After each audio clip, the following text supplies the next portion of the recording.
ஆடவர் உலகம் வேட்டியில் உதயம். உதயம் வேட்டிகள் ஷர்ட்டுகள். போயிங் நிறுவனத்தின் ஸ்டார் லைனர் விண்கலம் சர்வதேச விண்வெளி ஆய்வு மையத்திற்கு வெற்றிகரமாக செல்லும் என எதிர்பார்க்கப்பட்ட நிலையில் 3வது முறையாக பரிசோதனை முயற்சி தோல்வியடைந்தது. ஏற்கனவே விமானத்துறையில் தொடர் குற்றச்சாட்டுகளால் பின்னடைவை சந்தித்து வரும் போயிங் நிறுவனத்திற்கு இது மேலும் நெருக்கடியை ஏற்படுத்தியிருக்கிறது. அமெரிக்காவின் விண்வெளி ஆராய்ச்சி நிறுவனமான நாசா 2005ஆம் ஆண்டிற்கு பிறகு விண்வெளி துறையில் தனியார் பங்களிப்பை ஊக்குவிப்பதற்கான திட்டங்களை அறிவித்தது. ULA எனப்படும் யுனைடெட் லான்ச் அலையன்ஸ் நிறுவனம் அமெரிக்க பாதுகாப்பு துறையின் கீழ் உருவாக்கப்பட்டது.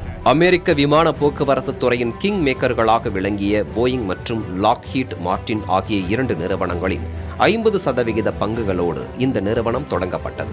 யுனைடெட் லான்ச் அலையன்ஸின் ஆரம்ப கால திட்டங்களுக்கு போயிங் பலவிதமான தொழில்நுட்ப உதவிகள் மற்றும் ஆராய்ச்சிகளை தொடர்ச்சியாக செய்தது.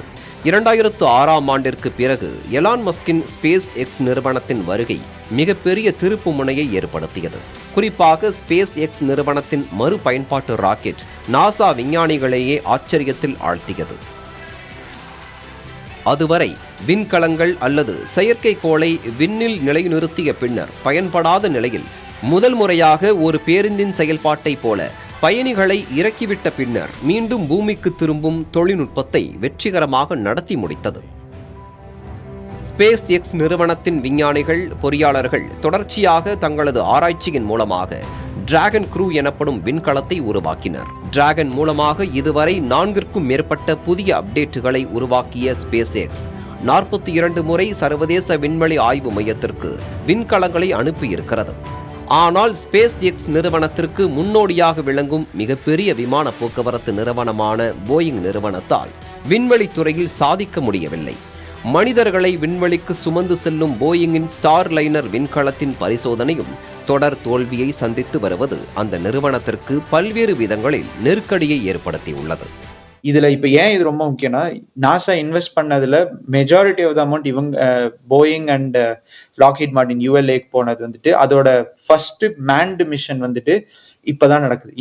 இதை சர்டிஃபை பண்ணாதான் மேன்டு மிஷனுக்கு எலிஜிபிள் அப்படின்னு ஒரு சர்டிபிகேஷன் ஃபிளைட் தான் இது. ஸோ நம்ம ஏர்கிராஃப்டும் வந்துட்டு நம்ம பறக்கிறதுக்கு முன்னாடி அதை வந்து சர்டிஃபை பண்ற மாதிரி இதுவும் வந்து சர்டிபிகேஷன் லான்ச். இது வந்துட்டு முன்னாடி அன்மேண்டா 2 தடவை லான்ச் அட்டெம்ப்ட் பண்ணியிருந்தாங்க. 2013-14 ஒரு தடவை, அப்புறம் 2019 ஒரு தடவை அட்டெம்ப்ட் பண்ணாங்க. அப்புறம் 2020 தான் வந்து அந்த லான்ச் வந்து சக்சஸ்ஃபுல் ஆச்சு. முன்னாடியே இந்த ஃபெயிலியர்ஸ் 2-3 தடவை இருந்துச்சு.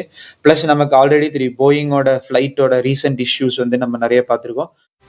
3D மாடலில் புதிய வகை ராக்கெட்டுகளை உருவாக்கி செயற்கைக்கோள்களை தொடர்ச்சியாக அனுப்பினாலும் மனிதர்களை சுமந்து செல்லும் விண்கலம் இன்னமும் வெற்றிகரமாக அனுப்ப முடியாதது போயிங் நிறுவனத்தின் தோல்வி என கூறப்படுகிறது. அதோடு தனது போட்டி நிறுவனமான ஸ்பேஸ் எக்ஸ் செவ்வாய்க்கு விண்வெளி பயணம் மேற்கொள்வதற்கான திட்டங்களை அறிமுகப்படுத்தி செயல்படுத்தி வரும் நிலையில் மற்றொரு நிறுவனமான போயிங் கிடைத்த வாய்ப்பையும் தவறவிடுவதோடு நம்பகத்தன்மையையும் இழந்து வருவதாக கருதப்படுகிறது. புதிய தலைமுறைக்காக செய்தியாளர் பாலவெற்றிவேல், நவநீத கிருஷ்ணன்.